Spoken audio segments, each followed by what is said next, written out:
This video looks at three types of goods that have some very high fixed costs. For this video only, I'm going to assume that all goods have high fixed costs and constant marginal costs. This is important because of the shape of the average total cost curve. If goods have high fixed costs and constant marginal costs, then the average total cost curve starts out really high, rapidly falls, and asymptotically approaches what your marginal costs per good are. Average total cost is very important because it gives a firm its break-even price if the firm charges everyone the same amount for its good. Your average total cost is on average how much it costs to make each good. Your price is what you get for each good. So if price equals average total cost, you break even. If you can set price above average total cost, and of course still get people to buy the good, you can make a profit. You set it below, you lose money. So firms use average total cost as a very important signal of what they need to charge for their product to break even, or if they want to make a profit, what they need to exceed. The first good I want to talk about that has high fixed costs and constant marginal cost is pharmaceuticals, or medical drugs.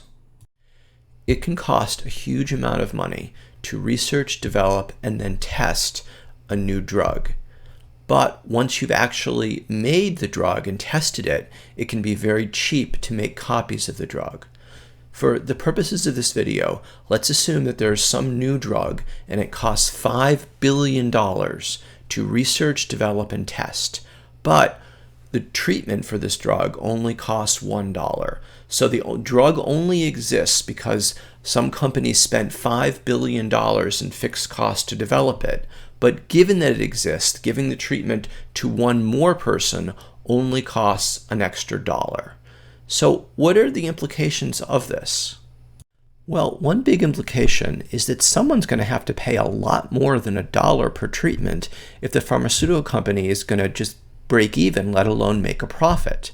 Because if everyone is paying just the marginal cost, the pharmaceutical company has to eat the $5 billion research and development costs. And they can't do that on drug after drug, so they'll quickly go out of business.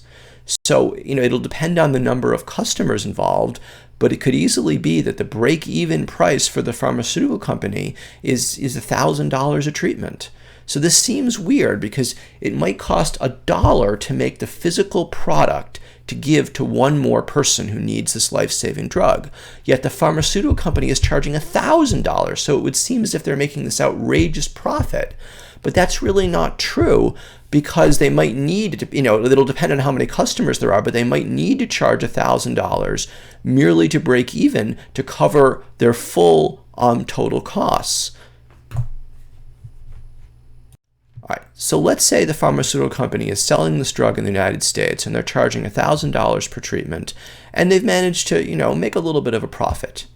Now China comes along and says, some people in our country have the disease that your drug treats, and we're not going to force you to sell the drug in our country, but if you do, we're not going to let you charge more than $50. So $50 is the maximum price you can sell the drug for in our country. Should the pharmaceutical company go along? Imagine the company's just concerned with maximizing its profits. Maybe, $50 is way below the average total cost of making this drug, even if they sold the drug to a lot more people in China. Should the pharmaceutical company sell the drug in China for $50? Well, yeah, if they can prevent resale. If you sell the drug for $50, you sell the treatment for $50, it only costs you $1 to make, you make it $49 more than you did before. So even if the pharmaceutical company, by charging $50 a person in China, is charging way under average total cost, still they're better off selling it to one more person in China for $50 than they are not selling it to that person, so long as the marginal cost of making the treatment is below $50. And of course the Chinese government realizes this. If they understood the numbers, they wouldn't be so stupid in saying you can only sell it for 50 cents per person. Or if the marginal cost of the drug were $60, they wouldn't restrict the price to 50 or below.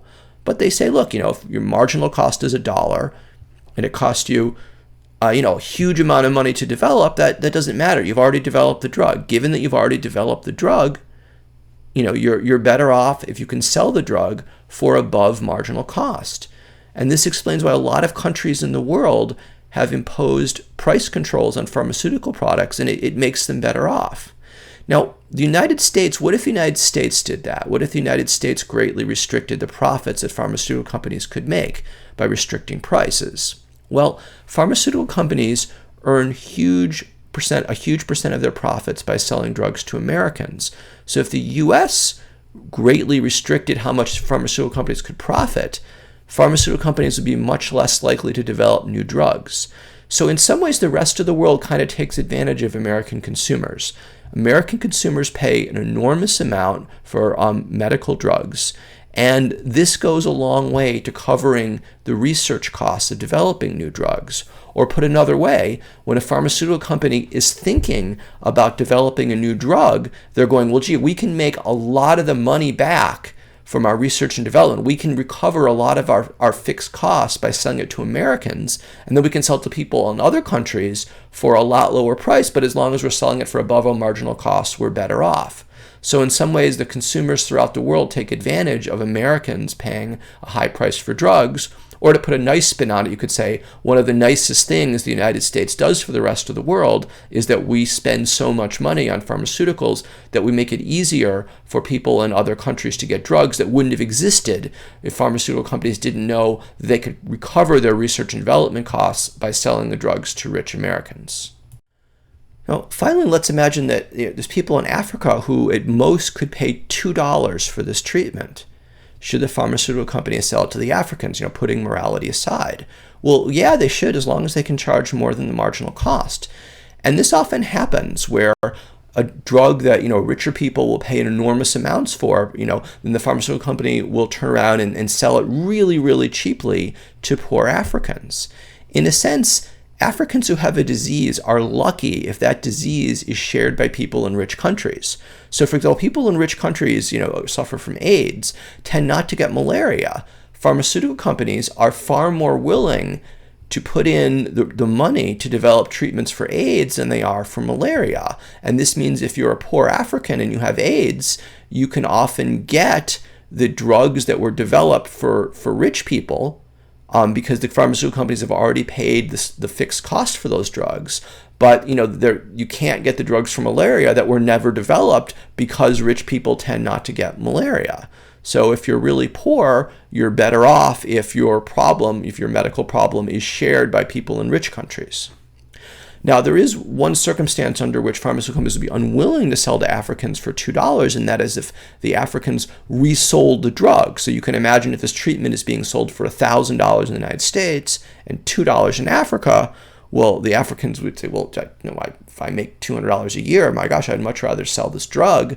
So I'll pay $2 for the treatment and then I'll resell it to Americans. So to overcome this, a lot of aid agencies, what they'll do is they'll say, okay, we know you have an incentive to resell it, so we'll actually place the drug on your tongue. And unfortunately, this now causes a market where there's a price for wet and dry drugs. So some Africans will put it on their tongue, they won't swallow it, and then they'll resell it, which can be perfectly rational. Again, if you're making a few $100s a year, you can make several times that amount by selling the drugs that you've been given. It's a very rational decision. But of course, if a lot of people do that, then the pharmaceutical companies will say, well, it's not worth us losing our profits in rich countries in order to sell the drug at a really low price to people in poor countries. Some movies can have very high fixed costs.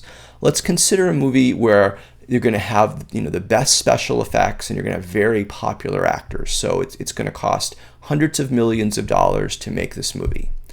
These costs, the special effects and the cost of hiring the actors, are fixed costs because if one more person sees the movie, that doesn't increase how much you had to spend on the actor or how much you had to spend on the special effects. So let's consider what would go through the mind of the producer thinking of making this really expensive movie. Well, if a movie has really, really high fixed costs, then the only way to recover them is to have lots and lots of people see the movie. So if you're going to spend a huge amount of money on a movie budget, you really need to plan on lots of people seeing the movie. And the movies that are going to be the most expensive, those will be the only one, the only way you'll be able to recover your costs on those if you have people throughout the world seeing it, people in Tokyo, in Beijing, in London, in San Francisco. This in part explains why some of the most expensive movies are really superficial. Right? What would it take for a movie to be popular with people throughout the world? Well, you kind of, by definition, have to appeal to our base instincts. There's a lot of people in the world who like, watching movies, beautiful people shooting at each other and things getting blown up, or telling classic soppy love stories. And so these are the kind of movies where this is the kind of movie where you can hope to appeal to people in both Beijing and San Francisco.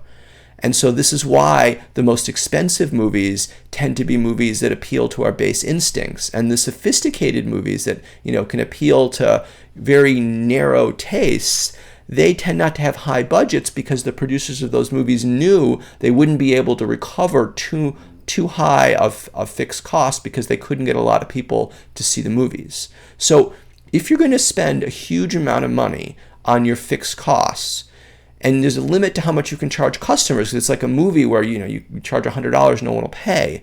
So you really got to get a lot of people to see it. You've got to make a product that's going to be very popular, a product that probably can sell throughout the world, which means you've got to appeal to people in many, many different cultures. And you've got to take that into account when designing the product. The final high fixed cost good I want to talk about is jet fighters. Jet fighters are planes that are designed to go up in the air and shoot down other planes, shoot down the planes of the enemy. Jet fighters are some of the most sophisticated machinery our species has ever produced. And there is enormously high fixed costs with creating a jet fighter. Designing it, testing it, it's extraordinarily expensive. Now, there's also a high marginal cost to producing jet fighters, but the fact that there's a very high fixed cost has some unfortunate implications for peace on our planet. So I've just made up some numbers so we can see the implications of jet fighters having high fixed costs. Let's imagine there's a defense contractor and it's thinking of developing a new jet fighter for the US military. And they come up with the cost figures in front of you. They're telling the Pentagon, for us to design and test this jet fighter, it'll cost $5,000 million, which is just $5 billion. That's before we've produced any planes. Then, once we've designed a jet fighter, each copy of the plane is going to cost $30 million. So we would need $5 billion before we made any planes. And then, after we paid that $5 billion, it's going to cost us $30 million for each copy of the plane. So, let's imagine the Pentagon says, okay, maybe, let's see, how does that work? We're thinking of getting 100 jets from you. What would that cost? How much would you have to charge us? So as you see on the slide, if you were to make 100 jets given these costs, you'd have to pay first the $5,000 million, then you'd have to pay $30 million times 100. And on average, that would cost you $80 million. So if you're going to make 100 jet planes, on average, it would cost the defense contractor $80 million. So that's the defense contractor's break-even price. The defense contractor would say, if we're doing this, $80 million is where we break even. We're going to want to make a bit of a profit, but certainly we're never going to go below $80 million. Now imagine the Pentagon comes back and says, $80 million, it's a good plane, but isn't there something you could do to lower the price? And the defense contractor says, well, actually, we know you only want 100, but there's a lot of countries in the world that really like fighter jets. Now, under U.S. law, we can't sell fighter jets to other countries without your permission. Saudi Arabia, they'd love to buy some of these jets. We can't sell them to Saudi Arabia without your permission. But this is hypothetically. Let's say we sold 100 to you, and we sold 100 to other countries. Let's just look at what would happen to our average total costs. Well, if we sell 200 jets, our average total costs are, it's still going to be total cost divided by output. So we'd have to pay the $5 billion development costs. So that's $5,000 million plus $30 million times now 200. And we divide that whole thing by 200. So that's $55 million. So if you let us sell 100 jets to other people, our average total costs drop from $80 million a jet to only 55 million a jet, and we can give you a lot lower price. Now, this, of course, creates a dilemma for the U.S. military because they're saying, well, wait a minute, we're getting this jet fighter so we can shoot down the jet fighters of other countries. So if we let other countries get this jet fighter, that kind of defeats the purpose. And yeah, we're only going to let you sell the jet fighters to our friends, but, that changes, right? Because, in 1960s, our friends would have been Iran, and then, Iran is not our friend anymore. This kind of who's our friend and enemy changes. So the U.S. military has this dilemma. Say, well, we can get stuff at a lower cost if we allow our defense contractors to sell their goods throughout the world, but then we might meet these goods in combat someday. Now, other countries face a similar dilemma. Russian military, their defense industry, they face high fixed costs. The French military faces high fixed costs.